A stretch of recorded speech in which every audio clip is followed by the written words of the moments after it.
The Samsung Galaxy S21 series will be launching super early this time.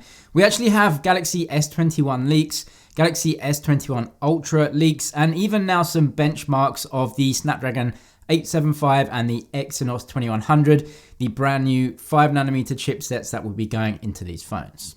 They are looking pretty powerful as well. Some big upgrades there, including all the other information about the S21 series. Before that, check out today's deals in the description below. Black Friday coming up, there definitely are some good deals, so check those out by clicking those links.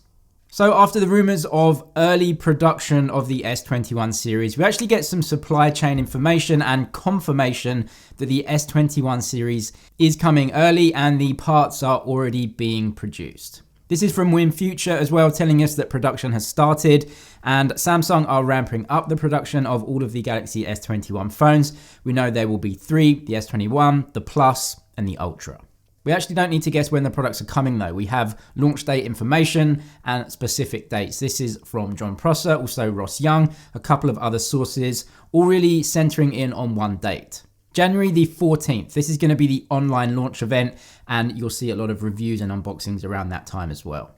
The phones won't go on sale until a little bit after that, but you will have the official launch of the S21 series. This is also much earlier than normal. January is not when Samsung usually release these phones.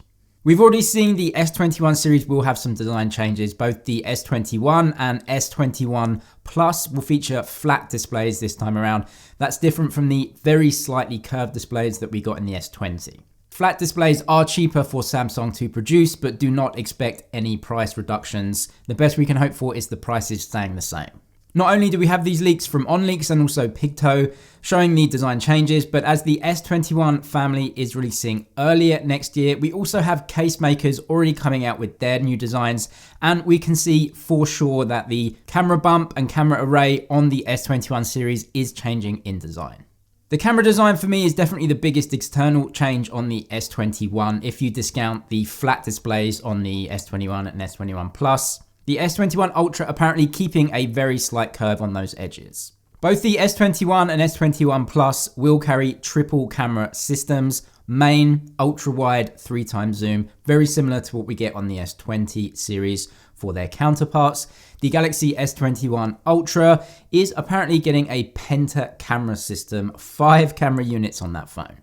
Thanks to other leaks and other information, especially from OnLeaks and also Ice Universe, we know that the S21 Ultra will be bringing us an HM3 image sensor. This is still 108 megapixels. This is for the main sensor. That will carry on the spec from the S20, that crazy high megapixel sensor, but hopefully all of the focusing and dynamic range issues of the HM1 are fixed.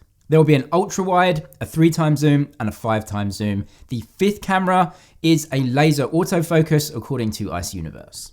Thanks to a tweet from Ice Universe, we get some specific information. So the S21 Ultra using an HM3, it's going to have a small improvement. The micron size still 0.8 microns for the pixels. It will have laser autofocus according to him, as I said. The Note 20 Ultra doesn't use a time of flight sensor or a depth sensor as it's called, otherwise known as LiDAR if you're Apple. So this makes a ton of sense for Samsung to keep these setups very similar in their flagship lineups. The image sensor will apparently have 12% better light sensitivity. It's not actually too much, but considering the very large sensor, every little helps, so a small improvement in low light should be expected. Also, it's actually quite interesting that Samsung don't seem to be going with any time of flight sensors. We've seen Apple introduce it with the LiDAR sensor in the Pro and Pro Max with the iPhone 12. So it's obviously something that Apple are going into and trying to explore. And as yet, Samsung just don't really think it's necessary on their flagships. The screen technology between the S21 Ultra and the S20 Ultra is very different. I've gone over this a bunch of times before, but the S20 series uses an LTPS OLED display. That technology is slowly being phased out by Samsung in their flagships anyway, moving over to LTPO. The Note 20 Ultra and the Galaxy Z Fold 2 both have an LTPO display. It can dynamically change the refresh rate from 1 to 120 Hz. It is just a more modern type of screen technology. It's more energy efficient. And so Samsung think the time is right, at least in the Ultra, to give us a 2K option plus that high refresh rate. Now we come to some chipset news, and this is good news all round, both for the Snapdragon versions and the Exynos versions of the phone. And if you're a Samsung fan, you will know that, Exynos has lagged behind Qualcomm Snapdragon chipsets over the last few years, and it's become a bigger issue. It looks like, though, from these very, very early benchmarks, well, it's promising for the Exynos, and the Snapdragon gets some good upgrades as well. So if you're in Europe or most of Asia, you will be getting an Exynos chipset in your S21 phone. And the reason that the gap is closing is because Samsung has ditched their custom core team and they're going over to some ARM CPU designs, which is the same as Snapdragon are using. So obviously the performance is going to be very similar. Now the Snapdragon 875 is going to be unveiled officially sometime in December, the Exynos a little bit before that. But we do have some benchmarks already creeping out. So here they are. These are all over the internet, but my friend Tech Droider put a really good tweet out just summarizing everything.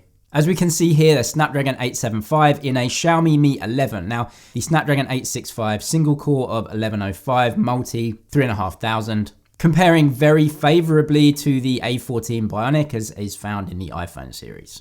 Looking at the Exynos 2100, so that's going to be the new flagship, really good score as well. It actually beats the Snapdragon in both the S21 and the Mi 11. The multi-core score also beats everything.